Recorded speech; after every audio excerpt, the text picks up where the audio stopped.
ঘুমিয়ে গেছে শান্ত হয়ে আমার গানের বুলবুলি। সুপ্রিয় দর্শক শ্রোতা, আজকে এমন একটি বিষয় নিয়ে আপনাদের সামনে হাজির হয়েছি যেটি আমাদের অনেকেরই অজানা, অনেকে হয়তো জানি। আমাদের বিদ্রোহী কবি, আমাদের জাতীয় কবি, আমাদের সাম্যের কবি, আমাদের প্রেমের কবি, জাতীয় কবি কাজী নজরুল ইসলামের একটি মর্মান্তিক ঘটনা, তার জীবনে ঘটে যাওয়া সবচেয়ে বড় একটা মর্মান্তিক ঘটনা, সেই ঘটনাটি নিয়েই আজকে আপনাদের সামনে হাজির হয়েছি।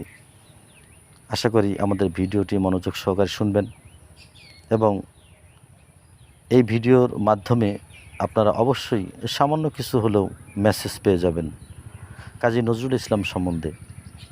বলছিলাম কাজী নজরুল ইসলামের পুত্র বুলবুলের কথা। কাজী নজরুল ইসলামের পুত্র বুলবুল, তার বয়স ছিল তখন মাত্র 4 বছর। 4 বছর সময়ে কাজী নজরুল ইসলামের সন্তান বুলবুল সে কিভাবে মারা যান, তার মারা যাওয়ার প্রেক্ষাপট, তার মারা যাওয়ার করুণ ইতিহাস, তার মারা যাওয়ার করুণ যে সময়টা কিভাবে এবং কি প্রেক্ষাপটে কি হয়ে এবং মারা যাওয়ার সময় যে ট্র্যাজেডি, সেটি নিয়েই আজকে মূলত আলোচনা করব। আপনারা আমাদের সঙ্গেই থাকবেন, মনোযোগ সহকারে শুনবেন। চলুন তাহলে শোনা যাক। কাজী নজরুল ইসলামের ছেলে অরিন্দম খালেদ, ডাকনাম বুলবুল। তার বয়স ছিল মাত্র 4 বছর। সবাই তাকে বুলবুল নামেই ডাকত। বাবার মতোই তার চোখে মুখে প্রতিভার দীপ্তি, বাবার মতোই চঞ্চল, অশান্ত। হারমোনিয়াম নিয়ে নজরুল যখন গান গাইতে বসতেন, সেও তখন বসে যেত পাশে। পুরনো গান হলে সুর মেলায় বাবার সঙ্গে, নতুন গান হলে একবার শুনেই বলতে পারে। সবাই বলে গানে বাবাকে হার মানাবে বুলবুল। কাজী নজরুল ইসলাম তখন থাকেন কলকাতার মসজিদ বাড়ি স্ট্রিটে। ছোট্ট একটি 3তলা বাড়ি, কিন্তু নবীন কবি লেখকদের কাছে এটা ছিল তীর্থস্থান। হাজারো কাজের ফাঁকে প্রতিদিন এখানে আসতেন অনেকে। আসতেন খান মোহাম্মদ মঈনুদ্দিনও। কোন মঈনুদ্দিন চিনতে পারছেন? ছোটদের ছড়া লেখা সেই মঈনুদ্দিন। ওই দেখা যায় তাল গাছ, ওই আমাদের গা, যিনি লিখেছিলেন, সেই মঈনুদ্দিনের কথাই বলছি। আগের দিন বেলা 3টা কি 4টা মঈনুদ্দিন গিয়ে হাজির কবির বাড়িতে। দেখলেন দোতলার একটা কামরায় বসে নিবিষ্ট মনে কবি কী যেন লিখছেন। তাকে দেখেই কবি একটু হেসে ইঙ্গিতে বসতে বললেন। অনেকটা দূরে মঈনুদ্দিন চুপ করে বসে আছেন। এমন সময় ছোট্ট বুলবুল তার ছোট ছোট পা ফেলে ওপরতলা থেকে এসে কাছে দাঁড়ালো আর কাকা বলে ঝাঁপিয়ে পড়ল মঈনুদ্দিনের উপর। বুলবুল কাছে আসার পর মঈনুদ্দিনও ওর সঙ্গে ফিসফিস করে কথা বলতে লাগলেন আর খেলনা নিয়ে ওর সঙ্গে খেলতে লাগলেন। মঈনের খুব সতর্ক দৃষ্টি ছিল যাতে কবির লেখায় কোনো ব্যাঘাত না ঘটে। কিন্তু ছোট্ট অবুঝ ছেলে বুলবুল, সে কি আর এত কিছু বোঝে? খেলতে খেলতে উচ্ছ্বাসে হঠাৎ চেঁচিয়ে উঠল। চিৎকার শুনে নজরুল খানিকক্ষণ মঈনের দিকে তাকিয়ে রইলেন। তারপর ধমক দিলেন বুলবুলকে। বললেন, দুষ্টু ছেলে, যাও, এখান থেকে বের হও। কবির স্ত্রী প্রমীলা দেবীকে বললেন, ও যেন কখনো আর এই ঘরে না ঢুকে, ওকে বের করে নিয়ে যাও। মঈনুদ্দিন একরকম হতভম্ব হয়ে গেলেন।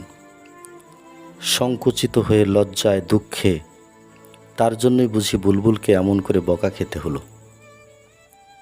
পরের দিন নজরুলের শাশুড়ি গিরিবালা দেবী জিজ্ঞেস করলেন, কাল কি হয়েছিল বাবা? মঈনুদ্দিন বললেন, কি আর হবে মাসিমা, বুলবুল হঠাৎ চিৎকার করে উঠেছিল, তাই কবিতাকে ধমক দিয়েছিলেন। না না, মাথা নাড়লেন গিরিবালা, নুরুর দোষ ঢাকার জন্য তুমি আমার কাছে গোপন করছো? নুরু নিজেই বলেছে সে নাকি বুলবুলকে ঘর থেকে বের হয়ে যেতে বলেছিল। নুরু অর্থাৎ কাজী নজরুল ইসলামকে তার শাশুড়ি নুরু বলেই ডাকতেন। এতে গোপনের কি আছে মাসিমা? পিতা রেগে গিয়ে যদি ওকে ঘর থেকে বের হয়ে যেতে বলেন, তাতে দোষের কি আছে? মাসিমার মুখে কালো ছায়া নামলো। বললেন, তুমি বুঝবে না বাছা, বুঝতে পারবে না। একটা অমঙ্গল আশঙ্কার ইঙ্গিত ছিল গিরিবালা দেবীর গলায়। এটা বুঝতে পেরে মঈনুদ্দিন খুব ভয় পেয়ে গেলেন। কিন্তু কি ঘটেছিল আগের দিন? পরদিন আবার কবির বাড়িতে গেলেন মঈনুদ্দিন। শুনলেন ওপরের কামরায় বুলবুলকে শুয়ে রাখা হয়েছে, তার ভীষণ জ্বর।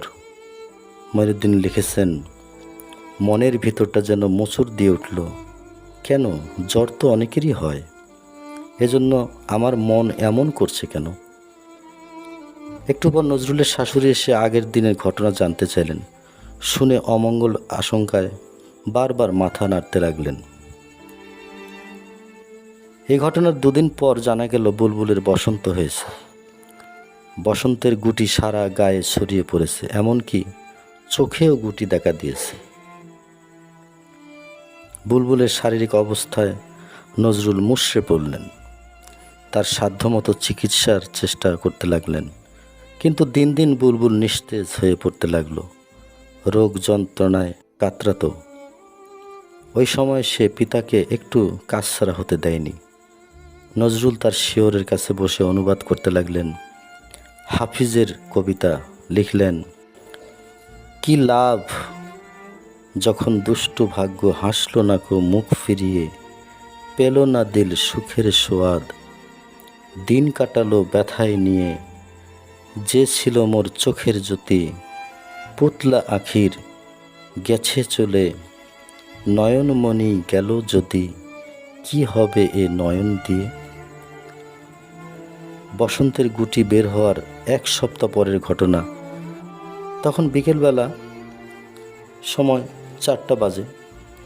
মঈনুদ্দিনকে দেখে ওপর থেকে ছুটে এলেন নজরুল। বললেন, দেখ, দমদমে নাকি একজন সাধু থাকেন, তিনি সর্বরোগের ধন্বন্তরী, একবার তাকে ডেকে আনতে পারিস? দোতলার কামরায় মঈন তখন একাই বসেছিলেন। ছোঁয়াচে রোগ, এই আশঙ্কায় বাইরে কাউকে রোগীর সাথে দেখা করতে দেওয়া হচ্ছে না। মঈনুদ্দিন বললেন, কেন পারবো না? এখনই যেতে হবে না কাল সকালে গেলে চলবে? কিন্তু কাল সকালে যাওয়ার মতো অবস্থা ছিল না বুলবুলের। নজরুল আকুল হয়ে বললেন, না না, তোকে আজই এখনই যেতে হবে। দমদম ওখান থেকে কাছের পথ নয়, ফিরতে রাত হয়ে যাবে। মঈন বললেন, যাচ্ছি, কিন্তু আর কাউকে কি পাওয়া যাবে না? অচেনা অজানা জায়গায় একজন সঙ্গী হলে ভালো হতো। কবি এ কথার কোনো জবাব দিলেন না, আর দাঁড়ালেন না। তিনি দাঁড়ানোর মতো মনের অবস্থাও ছিল না তার। তিনি ওপরে চলে গেলেন। মঈনুদ্দিন একজন সঙ্গী নিয়ে তখনই রওনা হয়ে গেলেন সাধুজির উদ্দেশ্যে। কিন্তু কপাল খারাপ, তার দেখা পাওয়া গেল না। বিফল মঈনুদ্দিন অনেক রাতে ফিরলেন কলকাতায়। কবির বাড়িতে ঢুকতেই নজরুল ওপর থেকে ছুটে নেমে এলেন নিচে। মঈনকে বুকে জড়িয়ে ধরে হু হু করে কেঁদে ফেললেন। বললেন, আচ্ছা, বলতে পারিস সাধু মরা দেহে প্রাণ ফিরিয়ে আনতে পারেন কি না? বল বল, তিনি কি মরা দেহে প্রাণ দিতে পারেন? ঘরে গিজগিজ করছে লোক। মঈনের আর বুঝতে বাকি রইল না, বুলবুল উড়ে গেছে। ছেলে ভোগাড়ি চড়তে চাইতো। ছেলে বুলবুল তার বাবার কাছে আবদার করেছিল ভোগাড়িতে উঠবে। ভোগাড়ি অর্থাৎ মোটর গাড়ি। সেই বুলবুল যখন উড়ে চলে গেল, তখন কবি নজরুল নিজের অজান্তেই আরেকটা পাশের রুমে বসে তাৎক্ষণিক এই গানটি লিখে ফেললেন। ঘুমিয়ে গেছে শ্রান্ত হয়ে আমার গানের বুলবুলি, ঘুমিয়ে গেছে শ্রান্ত হয়ে আমার গানের বুলবুলি, করুণ চোখে চেয়ে আছে, করুণ চোখে চেয়ে আছে, সাঁঝের ঝরা ফুলগুলি আমার গানের বুলবুলি, ঘুমিয়ে গেছে শ্রান্ত হয়ে।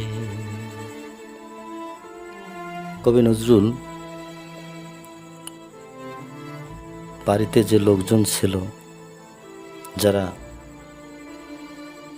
বুলবুলের সৎকার করতে এলো, অর্থাৎ দাফন করতে এলো, তাদেরকে একটা অনুরোধ করলো, দেখো তোমরা আমার বুলবুলকে একটিবারের জন্য হলো আমার লেখার রুমে তোমরা নিয়ে আসো। করুণ চোখে চেয়ে আছে, করুণ চোখে চেয়ে আছে, সাঁঝের ঝরা ফুলকলি আমার গানের বুলবুলি, ঘুমিয়ে গেছে শ্রান্ত হয়ে আমার গানের বুলবুলি। সুপ্রিয় দর্শক, এই গানটি কাজী নজরুল ইসলাম বুলবুলের মৃত্যুর পরে, অর্থাৎ বুলবুলের দাফন কার্য সম্পন্ন হওয়ার আগেই তিনি এই গানটি রচনা করেছিলেন। হয়তো আমরা অনেকেই এই গানের ইতিহাস, এই গানের প্রেক্ষাপট, এই গানের তৈরি বা সময়কাল এটা সম্বন্ধে আমরা অনেকেই জানি না। তো সেই বুলবুল, আমি এর আগেই বলেছিলাম, সে মোটর গাড়িতে চড়তে চাইছিল, তার জীবদ্দশায় সে মোটর গাড়িতে উঠতে পারে নাই। কাজী নজরুল ইসলাম নিজেও তাকে মোটর গাড়িতে চড়াইতে পারেননি। তাই শেষ যাত্রায় তিনি অনুরোধ করেছিলেন, আমার বুলবুলকে কবরস্থানে নেওয়ার সময় অন্তত যেন মোটর গাড়িতে করে নেওয়া হয়। সেই বুলবুলের ইচ্ছায় তাকে শেষ পর্যন্ত মোটর গাড়িতে করেই গোরস্থানে নিয়ে যাওয়া হয়েছিল এবং তাকে দাফন করা হয়েছিল। একটু ভেবে দেখুন কতটা হৃদয়, কতটা কষ্ট, কতটা বেদনা, কতটা কষ্ট নিয়ে কাজী নজরুল ইসলাম দীর্ঘ জীবন পাড়ি দিয়েছেন এবং দীর্ঘ পথ চলেছেন। আমরা আজকে কাজী নজরুল ইসলামের গান, তার সমগ্র রচনা, তার উপন্যাস, এগুলো নিয়ে আমরা আজকে আমাদের জ্ঞান ভাণ্ডারকে সমৃদ্ধ করছি। কিন্তু কাজী নজরুল ইসলাম তার এই জ্ঞানগুলো আহরণ করতে, সংগ্রহ করতে, আমাদের জন্য এগুলো রেখে যেতে তার কতটুকু মেধা, শ্রম, কতটুকু কষ্ট, কতটুকু বেদনা তার ভিতরে ছিল, সেগুলোকে তিনি সহ্য করে তিনি আমাদের জন্য এগুলো রেখে গেছেন।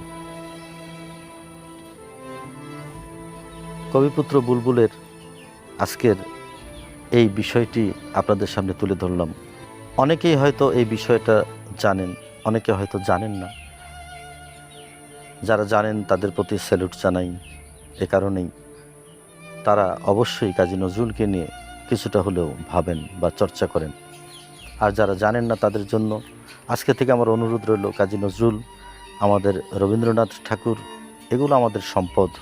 তাদেরকে নিয়ে অবশ্যই চর্চা করবেন, অবশ্যই জানবেন। তাদের প্রত্যেকটি গানের পিছনে একটা ইতিহাস রয়েছে, সেই ইতিহাসগুলো জানুন, সেই ইতিহাসগুলো বুঝুন। এই প্রত্যাশায় আজকে শেষ করলাম। সবাই ভালো থাকবেন, ধন্যবাদ, এবং আমাদের চ্যানেলের সঙ্গেই থাকবেন। আশা করি পরবর্তীতে আরও ভালো কিছু আপনাদের সামনে নিয়ে হাজির হব। সে পর্যন্ত সবাইকে ধন্যবাদ জানাচ্ছি। সবাই ভালো থাকবেন, সুস্থ থাকবেন। ধন্যবাদ সবাইকে।